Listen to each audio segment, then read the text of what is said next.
दुर्गा पूजा। ये सुनते ही मेरे मन में एक ऐसी सुंदर छवि बनती थी कि इच्छा होती थी बंगाल जाके इस पर्व को सामने से देखूं, जहां हर शहर, हर गली और हर चौराहे पे इसे बड़े ही धूमधाम से मनाया जाता है। और देखने थे वो लाखों करोड़ों के बने पंडाल, जहां हजारों लोग देखने आते हैं ये कमाल की कलाकारी। और बस इसी उत्सव को देखने के लिए अपना सामान पैक करके और होप पे सवार होके मैं चल देता हूँ नोएडा से कलकत्ता के लिए, जिसके लिए मुझे कवर करने हैं 1300 किलोमीटर्स। अब ये मेरा रोड ट्रिप कैसा रहा, ये तो मैं आपके साथ किसी और वीडियो में शेयर करूँगा, क्योंकि अभी उत्तर प्रदेश और बिहार को क्रॉस करके हम जैसे ही झारखंड पहुँचे होते हैं, मुझे मैसेज आता है मेरे भाई का, जो बताता है कि उसका फ्रेंड जो हमें होस्ट करने वाला था वो किसी फैमिली रीज़न से आउट ऑफ सिटी जा रहा है और अब हमें स्टे करना है एक BNB में। अब इतने बड़े शहर में इतना बड़ा पर्व कैसे कवर होगा, ये देवी माँ के हाथों में छोड़कर हम बढ़ चलते हैं कलकत्ता के लिए। और बहुत देर की राइड के बाद हम जब अपने BNB पहुँचते हैं तो वहाँ मुझे देखने को मिलती है ये बहुत ही सुंदर सी दुर्गा माँ की मूर्ति, जिसे देखकर सारी थकान ही मिट जाती है। और अब कल से पूरे 3 दिन हम देखेंगे दुर्गा पूजा और जाएंगे पंडाल हॉपिंग पे। माना जाता है माँ दुर्गा अपने परिवार यानी पुत्री सरस्वती, पुत्री लक्ष्मी, पुत्र गणेश और पुत्र कार्तिकेय के साथ अपने पिता के घर पधारती हैं। और षष्ठी के दिन से शुरुआत होती है उन सभी अनुष्ठानों की जो दुर्गा पूजा में किए जाएंगे। आज सुबह की शुरुआत होती है इस ढाक के मधुर संगीत के साथ और रेडी होकर मैं मंडप पहुंच जाता हूं, जहां चल रही होती हैं तैयारियां आज होने वाले सभी अनुष्ठानों की। और इसी के साथ बनाया जा रहा है ये भोग जो देवी को अर्पण किया जाएगा। और जब तक ये तैयारियां हो रही है तब तक हम देख लेते हैं कुछ पंडाल।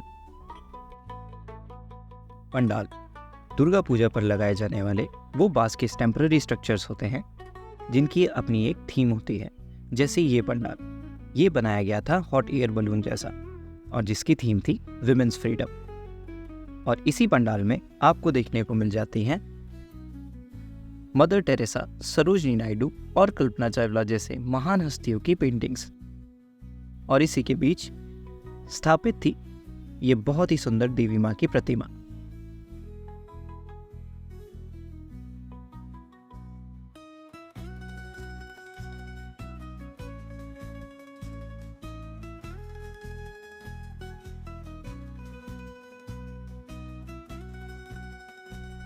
और इसके बाद हम जाते हैं अलीपुर सार्वजनिक के पंडाल में, जिसकी थीम थी बहुरूपी, जो कि वेस्ट बंगाल की बहुत ही पुरानी लोक कलाओं में से एक है, जहां पर कलाकार अलग अलग रूप धारण करके परफॉर्म किया करते थे।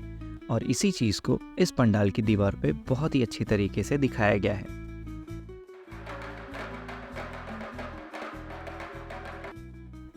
और इन्हीं सब के बीच आपको देखने को मिलेगी ये देवी माँ की भव्य प्रतिमा।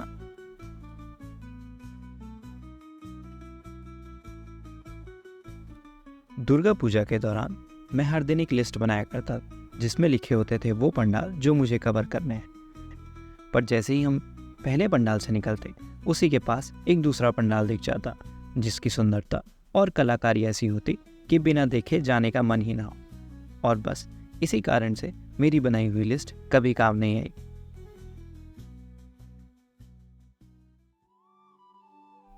ऐसा माना जाता है कि सप्तमी के दिन माँ दुर्गा और महिषासुर के बीच युद्ध प्रारंभ हुआ था और इसीलिए सप्तमी पूजन को महत्वपूर्ण माना गया है, जिसकी शुरुआत एक खास परंपरा के साथ की जाती है, जिसे नवपत्रिका या नवोपत्रिका भी कहते हैं, जिसका मतलब है 9 पत्ते, जो प्रतीक है देवी माँ के 9 रूपों के, जिसमें केला, कचवी, बेर, अनार, हल्दी, अशोक, मनका, जौ और धान के पत्तों को एक साथ बांधकर पूजा जाता है और स्नान कराया जाता है। और फिर एक साड़ी में दुल्हन की तरह सजाकर देवी माँ के दाईं ओर एक लकड़ी के आसन पर स्थापित किया जाता है। और इसके बाद माँ दुर्गा की प्रतिमा का अभिषेक और दिव्यकरण किया जाता है, जिसको प्राण प्रतिष्ठा के रूप में जाना जाता है। और अब इसके बाद देवी माँ को भोग लगाया जाएगा। और जब तक इसकी यहाँ तैयारियाँ चल रही हैं तब तक हम चलते हैं कुछ पंडाल देखने। ये है मुडियाली क्लब का पंडाल, जिसकी थीम थी त्रिमात्रिक या फिर 3 डायमेंशंस, जिसमें ब्रह्मा, विष्णु, महेश और सृष्टि के संचार, संरक्षण और विनाश का एक बहुत ही सुंदर संबंध दिखाया गया है। और इन्हीं सब के बीच है दुर्गा माँ की ये बहुत ही विशाल सी मूर्ति, जिसकी सुंदरता और रूप ऐसा है कि कोई भी इसके सामने नतमस्तक हो जाए।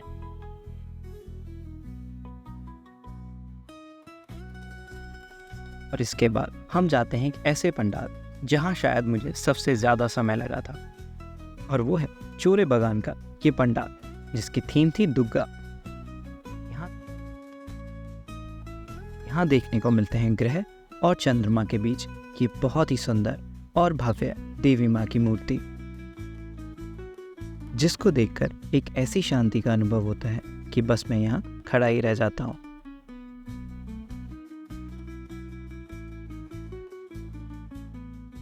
और मंडप में अब समय हो चला है देवी माँ के भोग लगने का।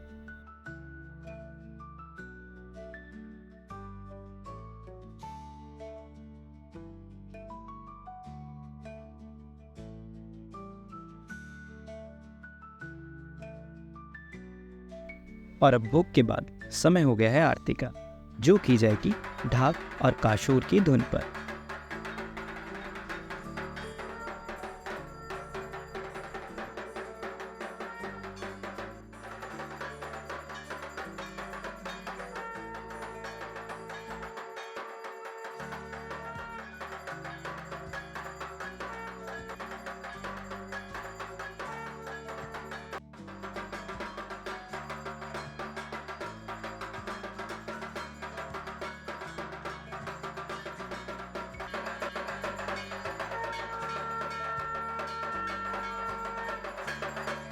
और आरती संपन्न होने के बाद सब प्रसाद ग्रहण करते हैं। अब सब मिलेंगे संध्या आरती के समय।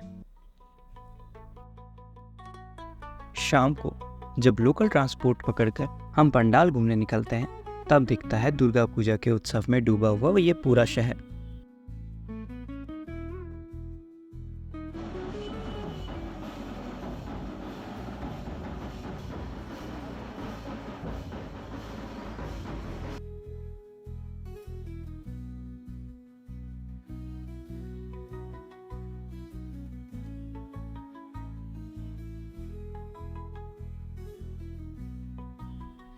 सिर्फ पंडाल ही नहीं, शहर के हर कोने में एक जश्न का माहौल था।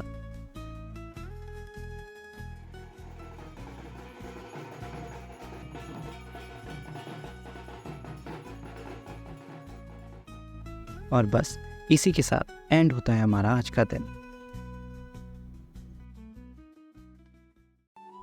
आज है अष्टमी और आज जल्दी तैयार होकर हम चल देते हैं बेलूर मठ के लिए, जो कि स्थित है कलकत्ता के हावड़ा जिले में हुगली नदी के तट पर, और यही हेडक्वार्टर्स है रामकृष्ण मिशन का।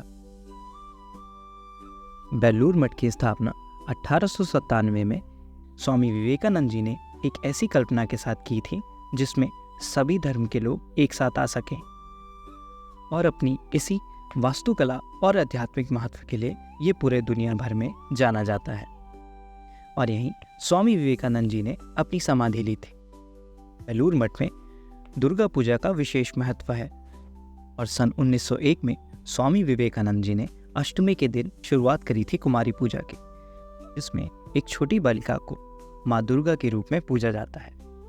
और 123 साल से चली आ रही इस परंपरा को आज भी हजारों की संख्या में लोग देखने आते हैं।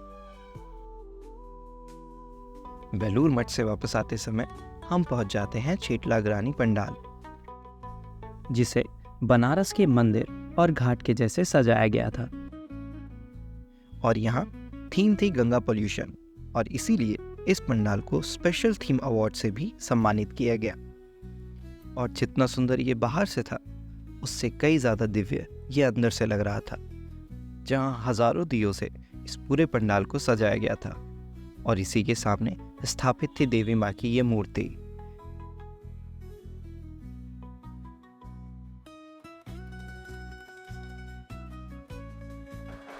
और यहाँ बड़े ही धूमधाम से आरती हो रही थी।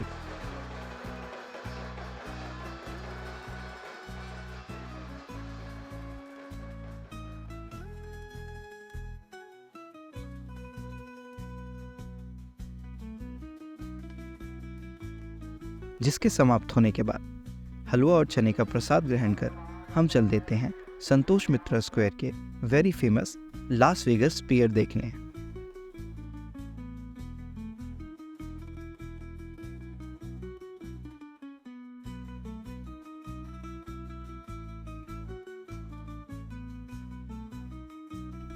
और इसी के साथ खत्म होती है हमारी आज की पंडाल हॉपिंग और इसके बाद हम चल देते हैं प्रिंसेप घाट के लिए।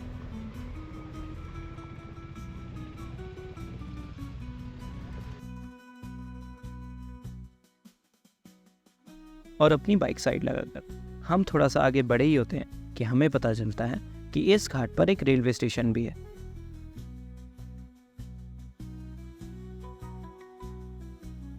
जो सामने से देखने में मेरे लिए तो बहुत ही फैसिनेटिंग था।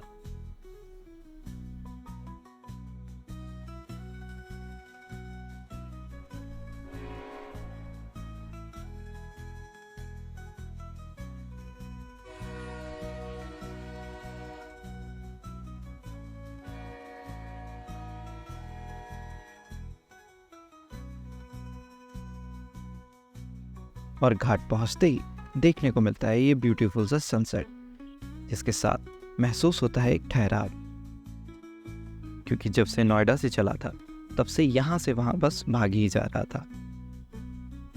और यहाँ बहुत देर बैठकर बहते हुए पानी और इस सनसेट को देखकर एक शांति को अनुभव करता हूँ।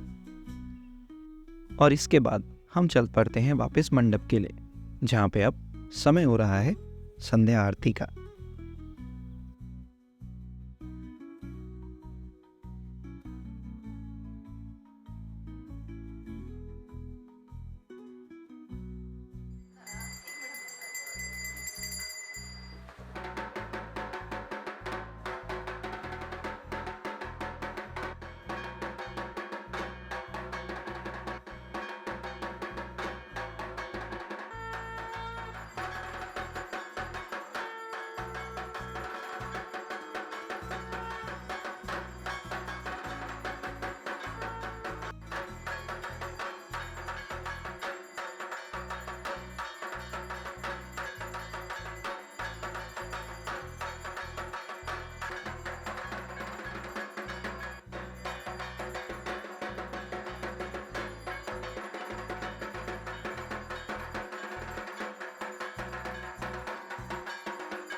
और आरती के बाद प्रसाद ग्रहण कर एंड करते हैं हम आज का दिन।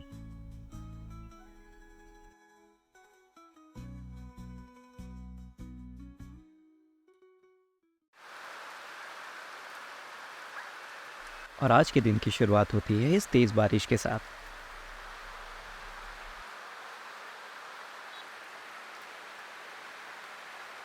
और इसके बाद मैं चल देता हूं मंडप, जहां हो रही है नवमी पूजा। ऐसा माना जाता है कि नवमी के दिन ही माँ दुर्गा ने महिषासुर का वध किया था और अच्छाई की बुराई पर होने वाली इस विजय पर परंपरा अनुसार नवमी पूजन के बाद होम या हवन का आयोजन किया जाता है, जिसमें माँ दुर्गा को प्रसन्न कर उनके आशीर्वाद से अच्छे स्वास्थ्य और जीवन में आने वाली हर बाधाओं पर विजय पाने की कामना की जाती है। और इसके बाद यहाँ शुरू होंगे विसर्जन से जुड़े सभी अनुष्ठान और उसके बाद होगा विसर्जन, जो कि यहाँ 2 दिन बाद होना है। लेकिन इस बार हमारी छुट्टियाँ और बजट दोनों ही लिमिटेड है, इसलिए अपना सामान वापस से पैक कर हम चल देते हैं अपने शहर के लिए। Okay sir ji, bye bye, फिर मिलेंगे नेक्स्ट टाइम। ओके मैम,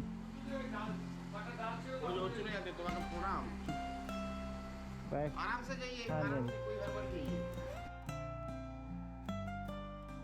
और जैसे जैसे मैं मंडप से दूर जा रहा होता हूँ, वैसे वैसे मुझे अपना ये सफ़र और ये कहानी अधूरी सी लगती है, क्योंकि नोएडा से चलकर कलकत्ता आने के बाद मैं जिन देवी की प्रतिमा को पहले दिन से पूज रहा था, उनके आगमन और विसर्जन दोनों पर ही मैं हिस्सा नहीं बन पाया।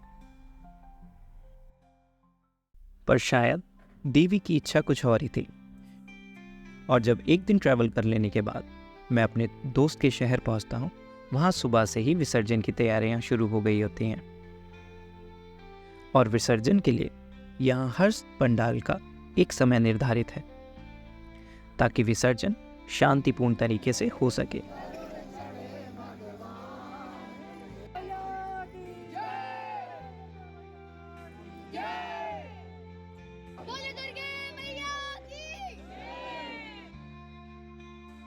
और जब मैं विसर्जन को इतनी पास से देख रहा था, तब ये कुछ 4 लाइनें मेरे मन में बार बार चल रही थीं। कैलाश के पर्वत से एक बार वो फिर से आएगी, हर दुख मिटाने आएगी, हर पाप मिटाने आएगी। वो देवी है, वो मैया है, तेरे हर काम बनाने आएगी, तुझे पार लगाने आएगी।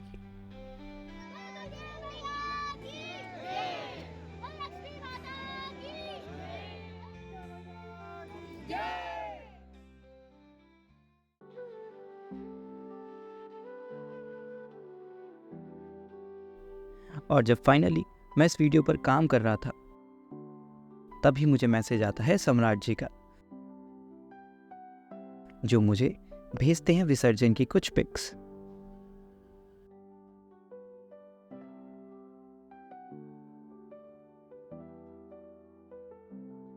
और मेरे को याद आता है वो समय जब मैं नोएडा से कलकत्ता के लिए आ रहा था और नए शहर के बारे में सोचकर यूं ही परेशान हो रहा था।